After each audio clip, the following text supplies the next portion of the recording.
안녕하세요. 함께 읽는 영화 혜경입니다. 가족 사이의 규율은 지나가는 개나 줘버렸다는 문제 많은 가족. 엄브렐라 아카데미가 시즌3로 돌아왔습니다. 아직 엄브렐라 아카데미를 본 적 없으신 분들은 이 영상보다 제가 이전에 업로드했던 엄브렐라 아카데미 총정리 영상을 먼저 참고해주시면 좋을 것 같아요. 영상 오른쪽 위 카드에 링크를 걸어둘게요.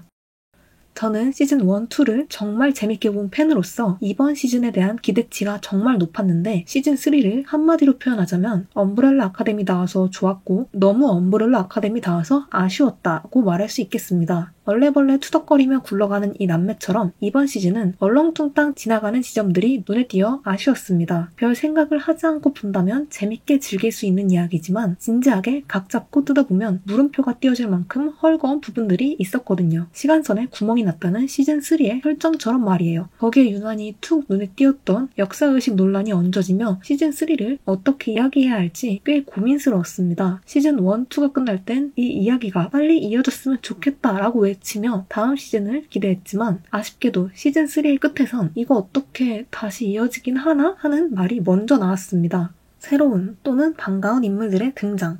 시즌2의 마지막화 종말을 맞고 다시 2019년으로 돌아온 엄브렐라 아카데미 앞에 그들과 닮은 새로운 적수 스페로우 아카데미가 등장합니다. 엄브렐라 아카데미는 시즌 1, 2에서 종말을 막기 위해 2번의 시간여행을 했고 그로 인해 시간선이 꼬이면서 그들의 자리를 다른 능력자들이 대신하게 된 겁니다. 무규범 상태의 집단 엄브렐라 아카데미와 제도와 규칙을 지키며 각자가 가진 넘버에 큰 의미를 두고 살아가는 스페로우 아카데미는 언뜻 겉으로 보기엔 비슷해 보이나 완전히 다릅니다. 두 집단의 차이를 보여주는 인물은 벤입니다. 엄브렐라 아카데미에선 어른이 되기 전 세상을 떠난 그는 남매들 사이에서의 공식 잔소리꾼이자 가장 재밌고 따뜻한 형제였습니다. 하지만 시즌2의 끝 스페로우 아카데미와 나타난 벤은 단 몇 초의 등장만으로 배드 벤이라는 별명을 얻었고 시즌3를 통해 만난 그는 앞서 얻은 별명 그대로 꽤 권위적이고 예민한 모습을 보여줍니다. 스페로우 아카데미에서 넘버2를 맡고 있는 벤은 이름 앞에 붙는 넘버2라는 호칭에 상당히 신경 쓰고 있으며 엄브렐라 아카데미 남매들은 그를 우리 벤과는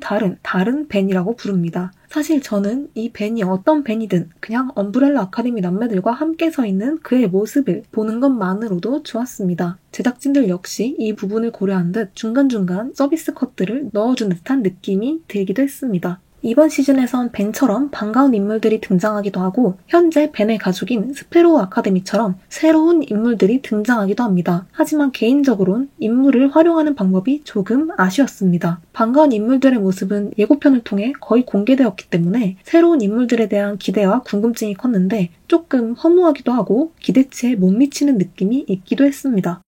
액션에 대해서 지금까지 엄브렐라 아카데미를 즐겁게 볼 수 있었던 이유는 크게 두 가지였습니다. 첫 번째는 인물들 간의 케미, 두 번째는 캐릭터들의 능력을 이용한 액션. 특히 시즌 1, 2에선 넘버 5를 포함해 이 남매들의 능력을 이용한 액션씬이 정말 다양하게 들어있었어요. 차차와 헤이즐, 커미션과 힘겨루기를 하며 펼쳐지는 쇼핑몰, 도넛가게, 회의실, 농장에서의 액션씬 등 매력적인 사운드 트랙과 함께하는 액션들이 참 많았는데 시즌3에선 이 재미가 조금 줄어들었어요. 스페로우 아카데미가 처음 등장하면서 인물들의 능력을 보여주는 아카데미 내부에서 펼쳐진 액션씬은 좋았지만 이전보다 더 강해진 액션을 기대한 저로서는 볼거리에 있어 살짝 아쉬운 부분이 있었습니다. 그리고 주요 배경인 호텔에서의 장면들은 지금껏 보아온 세상을 2번이나 구한 히어로들의 대처 능력이라고는 받아들이기 어려울 정도였습니다. 종말의 크기는 더욱 커졌는데 액션은 크게 업그레이드되지 못했습니다. 고증이 아쉬웠던 배경과 역사의식 논란. 시즌 1, 2,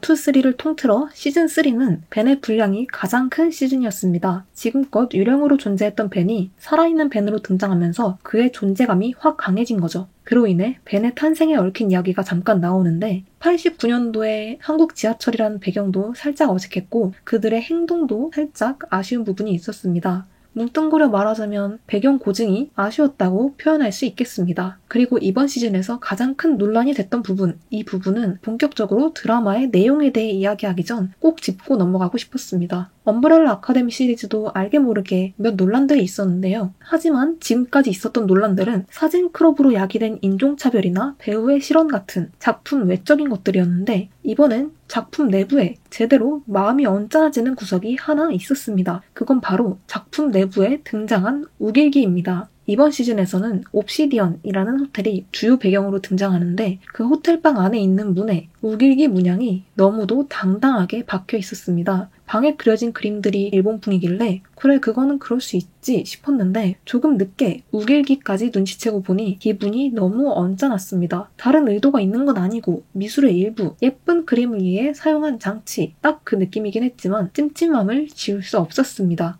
다양한 인종과 소수자들을 존중한다며 스태프 구성까지도 다양하게 신경을 썼다고 이야기하던 팀이기에 이러한 행보가 더욱 아쉬울 뿐입니다. 아마도 이 시리즈의 마지막에 이거 이어지긴 하나? 이런 생각이 든 건 스토리에 대한 아쉬움도 있겠지만 이러한 논란에 실망했기 때문일 수도 있겠어요. 어찌어찌 궁금해서 시리즈를 다 보긴 했는데 이렇게 유야무야 큰 논란 없이 반성 없이 지나가 버린다면 다음 시즌이 나왔을 때 이 시리즈를 어떻게 받아들여야 할지 모르겠어요.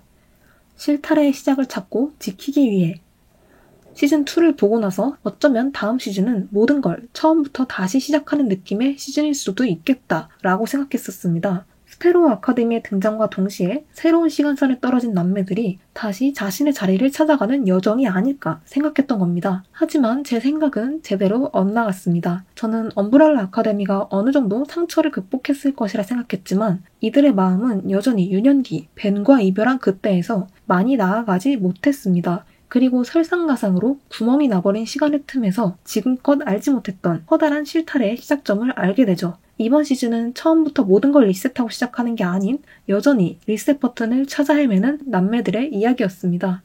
내가 가진 것이라곤 엄브렐라 아카데미라는 작은 유사가족뿐이고 부모는 레지널드뿐이라고 생각했는데 그 작고 단단한 세상 앞에 새로운 진실이 던져지는 순간 엄브렐라 아카데미 남매들은 각자의 이유로 이 사태의 실마리를 찾아내려 또는 지켜내려 노력합니다. 넘버 5는 언제나 그랬듯 종말의 시작점을 찾아 커미션으로 향하고 삶과 죽음을 자유롭게 오가는 클라우스는 자신의 삶의 시작점인 어머니를 찾습니다. 루서와 빅터는 그토록 바랐던 진정한 사랑의 시작점에 있는 인물들을 지키기 위해 노력하고 앨리슨과 디에고는 엄브렐라 아카데미가 아닌 다른 가족을 되찾고 지키기 위해 노력합니다.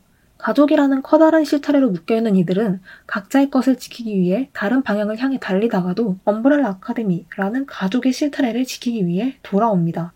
조금씩 변화하는 남매들의 모습, 쿠키 영상에 대해서 이 작은 유사가족은 서로를 의지하며 새로운 나와 우리를 찾아갑니다. 시즌1에선 각자 흩어져 있던 남매들이 모이고 모두가 한 목표를 향해 힘을 모으는 방법을 배워갑니다. 시즌2에선 서로를 의지하고 챙기는 방법을 배우고 시즌3에선 새로운 모습의 가족을 받아들이고 누군가의 고통에 공감하는 방법을 배워갑니다. 이번 시즌에서 가장 눈에 띄었던 건 바냐, 빅터의 새로운 모습과 비슷한 걱정, 아픔을 가진 캐릭터들이 서로를 챙기는 모습이었습니다. 바냐의 새로운 모습, 빅터의 등장은 배우의 변화 때문에 추가된 설정일 수도 있지만 큰 어색함은 없었습니다. 남매들은 자연스레 빅터를 받아들였고 이번 시즌에서 새로운 나를 발견하는 건 빅터뿐만이 아니기 때문입니다. 클라우스, 앨리슨 또한 이번 시즌에서 자신의 새로운 능력을 발견했습니다. 차후 이 남매들의 능력 변화가 이야기를 어떤 방향으로 끌고 가게 될지는 모르겠지만 이번 이야기가 리셋 버튼의 역할을 하는 건 확실한 듯합니다. 문제는 이대로 깔끔하게 마침표를 찍느냐, 새로운 이야기를 만들어내느냐인데 쿠키 영상을 생각해보면 이대로 끝나진 않을 것 같다는 게 제 생각입니다. 이제야 완전체가 된 남매들이 더욱 높아진 레지널드의 벽을 부수어가는 이야기가 한 번 더 나오지 않을까 싶어요. 두 번째로 눈에 보였던 건 이들이 서로의 고민과 아픔에 공감하는 모습이었습니다.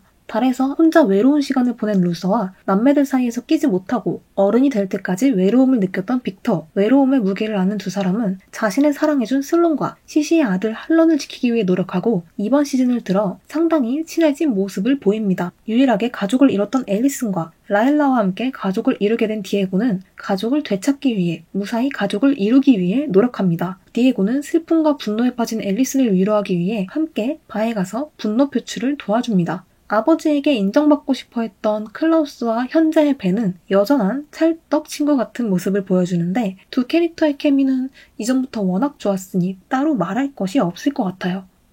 리셋, 다시 살아보는 평범한 인생.